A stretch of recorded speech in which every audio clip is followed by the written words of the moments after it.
सत्संग इस कलयुग में जलते बलते जीवों के लिए संजीवनी है। काम वासना, क्रोध, लोभ, मोह, अहंकार में जो लोग जल रहे हैं, बल रहे हैं, सत्संग में ओम हरि अल्लाह गॉड खुदा रब वाहिगुरु ईश्वर का वो नाम मिलता है जिसका जाप करने से जन्मों जन्मों के पाप कर्म कट जाया करते हैं।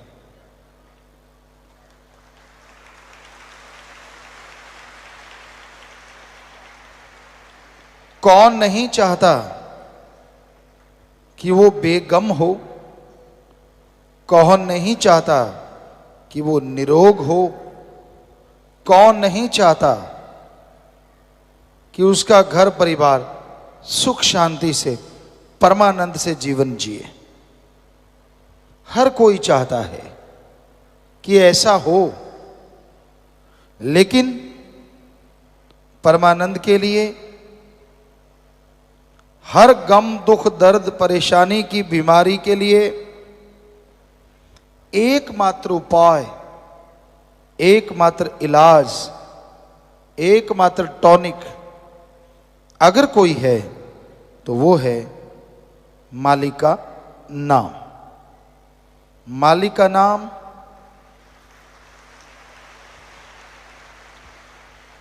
अनमोल है, पर वो बिना दाम के मिलता है। तुलसी जी कहते ईश्वर नाम अमोल है, बिन दाम बिकाए। ईश्वर नाम अमोल है, बिन दाम बिकाए। तुलसी ये आचर्ज है, ग्राहक कम ही आए।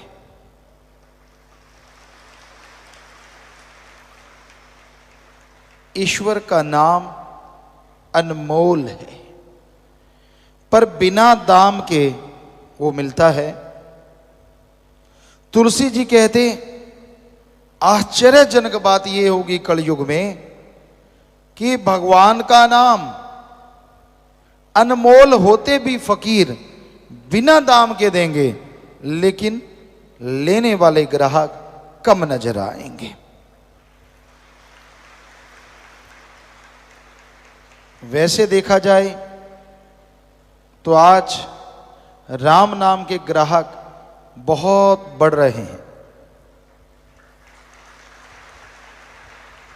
लेकिन सारी जनसंख्या का देखा जाए तो तुलसी जी वाली बात बिल्कुल सच नजर आती है। हजारों में, लाखों में, महीने में लोग मालिक के नाम से जुड़ते हैं। ये कोई छोटी बात नहीं है। दिन रात ओम हरि अल्लाह वाहिगुरु गॉड खुदा रब की भक्ति इबादत में जुड़ने वाले बढ़ते जा रहे हैं। उतना ही काल महाकाल जलता है, तड़फता है, और बुराई के नुमाइंदे राम नाम को रोकने के लिए लाखों करोड़ों रुपए लोगों पे खर्च कर रहे हैं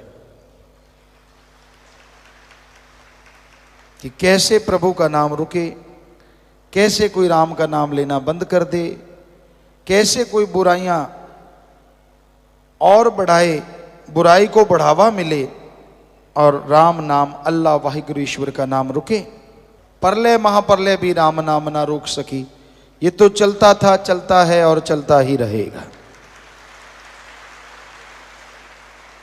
राम अल्लाह वाहिगुरु गॉड खुदा यानी सुप्रीम पावर, उसका नाम कभी भी खत्म नहीं होता। प्रलय महाप्रलय में ब्रह्म तक लोग खत्म हो जाते हैं, लेकिन पार ब्रह्म ना कभी खत्म हुआ, ना हुआ था और ना कभी होगा। वो धुन है, वो अनहद नाद है, वो हरि रस है, वो अमृत है, वो आबो हयात है। वो है तो सब कुछ है, वो नहीं तो कुछ भी नहीं है। तो उस नाम से आप जुड़ो। जुड़ गए हो तो हमारी हाथ जोड़ के विनती, आप आधा घंटा सुबह आधा घंटा शाम आप जाप करके देखो 2-4 महीने, हम आपको गारंटी देते हैं ऐसा सुख मिलेगा, ऐसी शांति मिलेगी जिसकी आपने कभी कल्पना भी नहीं की होगी।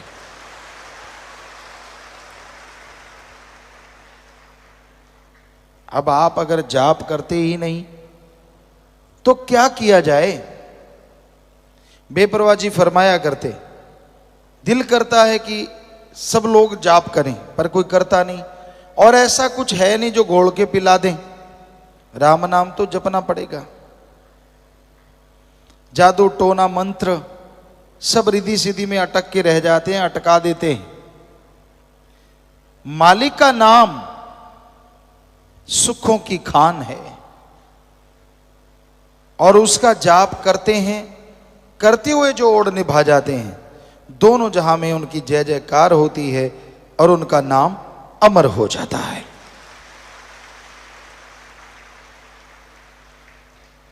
सच्चे दाता रहबर बेपरवाह जी ने फरमाया, बचनों पे अमल करना सीखो। राम नाम का जाप करो, मालिक के नाम की चर्चा करो, और मालिक का नाम वो परमानंद देगा, वो खुशियां देगा जो अनमोल हैं, किसी भी मोल कहीं से भी खरीदी नहीं जा सकती। तो राम का नाम खुशियां लेके आता है, बदले में कुछ देना नहीं पड़ता, ना पैसा देना पड़े, ना घर परिवार त्यागना पड़े। आप घर परिवार में रहते हुए मालिक का नाम ले सकते हैं और उसकी कृपा दृष्टि के काबिल बन सकते हैं।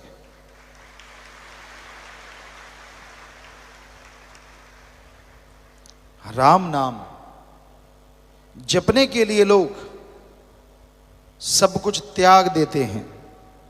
इंसानियत की सेवा के लिए जो त्यागी तपस्वी यानी ब्रह्मचारी सतब्रह्मचारी बन जाते हैं, वो नसीबों वाले होते हैं। उनकी कुलें, उनके परिवार अति भाग्यशाली होते हैं।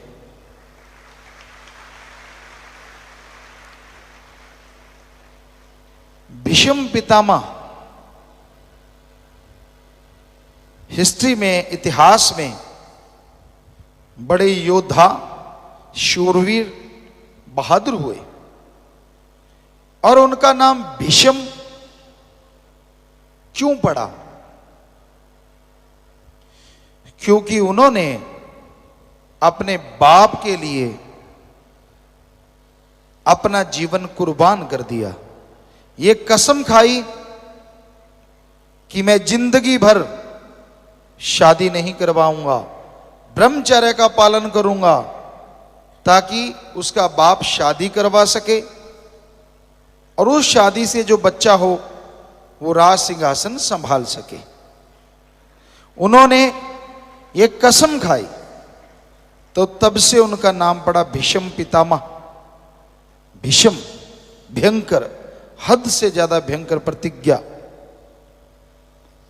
उन्होंने तो अपने बाप के लिए की, और आज इस जलते बलते भट्ट में जो भी भाई बहन ये प्रतिज्ञा लेते हैं कि ताउम्र मालिक की याद में लगाएंगे, इंसानियत की सेवा में लगाएंगे, वो आप ही बताओ, एक अपने बाप के लिए प्रतिज्ञा करता है और एक भगवान की औलाद के लिए प्रतिज्ञा करता है, जिसमें उसका खुद का स्वार्थ नहीं होता, कौन महान है? बेपरवाह जी ने फरमाया, सच्चे सौदे की फकीरी दा मुकाम बड़ा ऊंचा, यहां मिट्टी होके रहना पड़ता, शान का क्या काम। बस इतनी सी बात है, दीनता नम्रता धारण करो, बचनों पे रह के सेवा करो। अरे जीवन में वो मकाम हासिल करोगे, वो खुशियां मिलेंगी जिसकी आपने कभी कल्पना नहीं की होगी। तो हे सेवादारों, हे इंसानियत की राह पे चलने वालों, कदम कदम पे काल की बिछी हुई डोरियां, बिछे हुए जाल आपको रोकने की कोशिश करेंगे, लेकिन आप राम नाम के सहारे, ओम हरि सदगुरु मौला के सहारे, सेवा सुमरण के सहारे आगे बढ़ते जाओ तो ये डोरियां अपने आप ही जल के भस्म हो जाएंगी और आप मालिक की कृपा दृष्टि के काबिल बनते चले जाएंगे। ये कौन से जाल हैं जो काल ने बिछा रखे हैं? काम वासना है जो इंसान को बुरी तरह भ्रमित कर देता है, बर्बाद कर देता है, कहीं का नहीं छोड़ता। फिर क्रोध है, क्रोध में आके लोग अपना बहुत कुछ बर्बाद कर लेते हैं, भाई भाई को खत्म कर देता है, बाप बेटे में झगड़ा है, बहुत कुछ ऐसा होता है जिसकी कल्पना भी नहीं होती, तो फिर भी आप बर्बाद होते हैं। फिर मोह ममता, अपने परिवार, अपने बच्चे, अपनी मां बहन बेटी, सब कुछ उसके लिए इंसान पागल हो जाता है, कुर्बान कर देता है। चाहे वो कितना भी गलत कर रहे हो, लोग बताएं कि भाई आपका बेटा आपकी बेटी गलत, नहीं मानता तो वो एक दिन उन्हें विष रूप बना देता है और खुद भी सारा परिवार कलंकित हो जाता है। फिर है लोभ लालच। लोभ है सर्व पाप का बाप। लोभ लालच यहां आया नहीं कि बाकी के पाप जुड़ते चले जाते हैं। इंसान भूल जाता है सब कुछ, अपनों का बुरा करता है। हम आपको बात सुनाया करते हैं, आज फिर ख्याल में आई। एक चोर था, बड़ा शातिर चोर, बड़ा ही शातिर, जिसे कभी कोई पकड़ नहीं पाया। इतनी सफाई से चोरी करता था कि कुछ पता ही नहीं चलता था, कोई सबूत नहीं। एक दिन बहुत धनाढ़ आदमी के घर सुबह हुई, नौकर चाकरों ने शोर मचा दिया कि दीवार टूटी हुई है, चोर ने चोरी की है, सेंध लगाई है। मालिक जागे, दौड़ के देखा, सारे अलमीरा वगैरह खुली पड़ी थी, संदूक खुले पड़े थे, एक बड़ी सी पोटली पड़ी थी। जब उसके पास गए, नीचे एक बड़ी सी पर्ची पड़ी थी, पोटली साइड में करी, उस पर्ची पे लिखा हुआ था, मैं वही शातिर चोर हूं जो किसी के पकड़ में नहीं आया। रात में आपके यहां चोरी करने आया,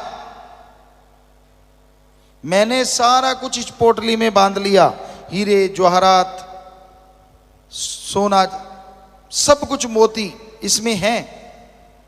मुझे भूख लगी, यहां आपके मर्तबान हैं, उसमें वाइट कलर का कुछ था, मैंने सोचा ये बूरा चीनी है। मैंने उसे खोला, हथेली पे रखा और यूं फांक लिया, ओ ये बूरा चीनी नहीं, ये तो नमक है। मैं बहुत बुरा हूं, चोर ने बोला। चोर कहने लगा, मैं बुरा हूं, अवगुण है मेरे में, लेकिन मैं नमक हरामी नहीं कर सकता। मैंने आपका नमक खाया है, इसलिए ये सारा सामान छोड़ के जा रहा हूं।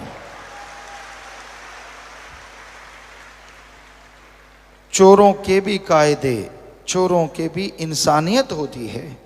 आज घोर कलयुग है, लोग एक चुटकी नहीं, ट्रकों के ट्रक, ट्रालियों की ट्राली नमक खा जाते हैं। और माया रानी जब सूंघती है, माया रानी सूंघा दी जाती है, तो पल में अनाप शनाप शुरू हो जाता है। जो राम नाम के गुण गाते हैं वो राम नाम को उल्टा बताना शुरू कर देते हैं।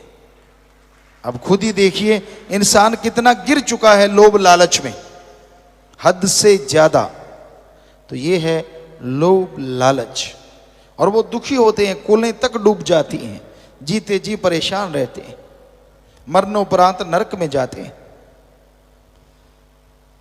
फिर है अहंकार, किसी को अपने धर्म का, किसी को जात का, किसी को राज पहुंच का, किसी को पैसे का, किसी को औलाद का, किसी को शरीर का। बड़े अहंकार हैं इस जमाने में, इस दुनिया में। और उस अहंकार के घोड़े पे सवार जब इंसान हो जाता है तो अपना ही बुरा करता रहता है, दूसरों का बुरा नहीं होता। अहंकार को मार है, इसलिए अहंकार ना करो। रावण से बढ़ के और कोई मिसाल हो नहीं सकती, उदाहरण हो नहीं सकता। सब कुछ था रावण के पास, चारों वेदों का टीकाकार पंडित, यानी कहीं से भी कोई दोहा बुलवा लो, अगली लाइन बोल देता था, उसकी व्याख्या कर देता था। सफल, अति सफल राजनीतिज्ञ। जब वो मरना सन था तो श्री राम जी ने लक्ष्मण को बोला था कि लक्ष्मण जा इसको राजनीति में गुरु बना ले। ये बहुत सफल राजनीतिज्ञ है, जबरदस्त वेद शास्त्रों का ज्ञाता है, ये इतिहास गवाह है और ये सच है। और वही रावण जब चाहे बरसात करवाए, सूरज चंद्रमा की रोशनी से खाना बनवाए, एटम परमाणु कंधे पे टांग के घूमता जाए। सफल क्लोन ज्ञाता, खुद के 3 या 4 बेटे थे, बाकी सब क्लोन थे। 1 लाख बेटा, 1.25 लाख आगे नाती, यानी सफल क्लोन ज्ञाता। इतना जबरदस्त आदमी, इतना टैलेंटेड आदमी, एक ही बुरा कर्म किया, अहंकार किया कि मुझे मौत भी नहीं हरा सकती। तो 1 लख पूत 1.25 लाख नाती, तेरा वनगर दिया ना बाती। इसलिए अहंकार ना करो। बड़े बड़ों को अहंकार ने चकनाचूर कर दिया, खत्म कर दिया। ईगो, अहंकार मिटा दो। खुद ही मिटाओगे खुदा आएगा, खुद ही मिटाओगे तो खुदा बिगड़े काम बनाएगा। यानी अहंकार त्याग दो, दीनता, नम्रता रखो, दीन बन के रहो, नम्र बन के रहो। हर समाज में आपको कोई अच्छा कहेगा और रूहानियत में आप तरक्की करते चले जाएंगे, कोई बाधा नहीं आएगी। तो भाई ये 5, फिर मन माया, वो तो है ही जबरदस्त। इनके मुखिया हैं, 5 के हेड हैं। मन भरमाता है और माया आदमी को सब्ज बाग दिखाती है। पैसों के लिए लोग पागल हुए फिरते हैं। अरे हमने देखा ऐसा राजस्थान में, गरीब के इलाके में, गरीबी के इलाके में, आपने भी यूपी साइड में गरीबी इलाके में देखा होगा। बहुत पहले की बात है, 5-5, 10-10 रुपए के लिए लोग, भाई बहन अपनी इज्जत बेचते हमने देखे हैं, सिर्फ 5-10 रुपए के लिए। आज का माने तो 100-500 के लिए। तो अब आदमी को अगर ज्यादा पैसा मिलता है और इज्जत भी लुटानी नहीं पड़ती तो वो कुछ भी कह सकता है, कुछ भी बोल सकता है। ऐसा है ये घोर कलयुग। लोग पैसा उठाए घूमते हैं कि तू भाई ये कर दे, तू वो कर दे, तू फलां कर दे। लोग गुमराह हो जाते हैं, उनके हाथों की कठपुतली बन जाते हैं। आज समाज में आम देखने को मिलता है। सब कायदे कानून भूल के उसी में लग जाते हैं। तो भाई इस कलयुग में इन 7 ने भयंकर तूफान खड़े कर रखे हैं। किसने? काम वासना, क्रोध, लोभ, मोह, अहंकार, मन माया ने 7 के चक्रव्यूह में लोग बुरी तरह से टाइट होते जा रहे हैं।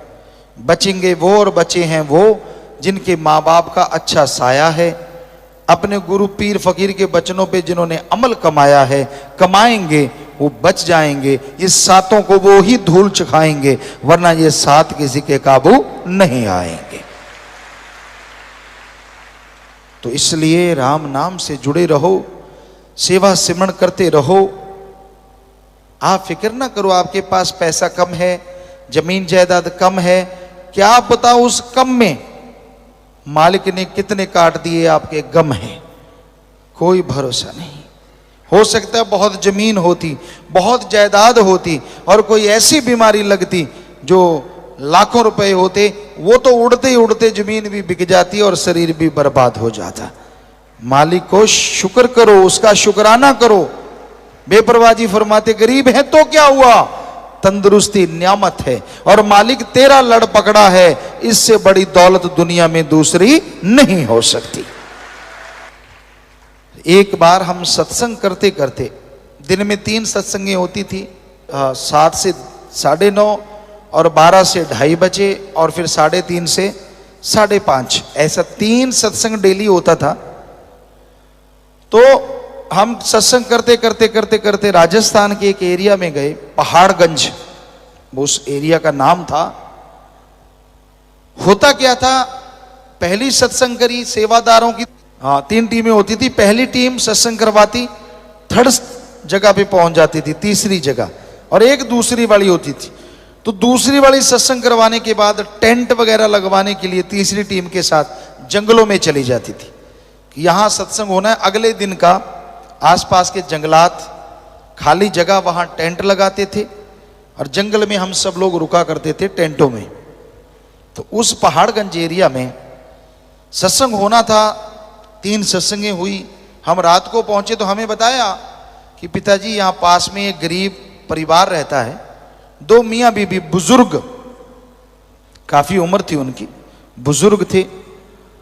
तो कहते उनका मकान एक सही है, एक की आधी छत गिरी हुई है, गरीब हैं, पैसा नहीं है। तो हमने कहा फिर, कहते हमने उनको बोला कि आटा ले लो। वो कहते गुरुजी आएंगे, यहाँ रुकेंगे, हमारा कुएं का पानी पियो, कोई हर्ज नहीं, पर क्या हमें कुछ देना पड़ेगा? सेवादार कहते नहीं, आपको कुछ देना नहीं पड़ेगा, बल्कि हम आपको आटा देते हैं, आपकी छत बना देते हैं, घर बना देते हैं। वो हाथ जोड़ के खड़े हो गए, दोनों बुजुर्ग बागड़ी परिवार। कहने लगे भाई हो सके तो माने थारे गुरुजी से मिला दो, कि अगर हो सकता है तो आप हमें आपके गुरुजी से मिला सकते हो। वो कहते हाँ। तो हमें कहने लगे गुरुजी उनको मिलाएं। हमने कहा जरूर मिलाओ।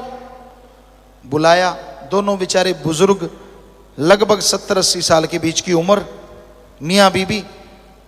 हमने कहा बोलो बेटा, हम आपकी क्या सेवा कर सकते हैं? आंखों में आंसू आ गए। कहते गुरुजी पहली बात तो ये, आज तक कोई भी संत फकीर आया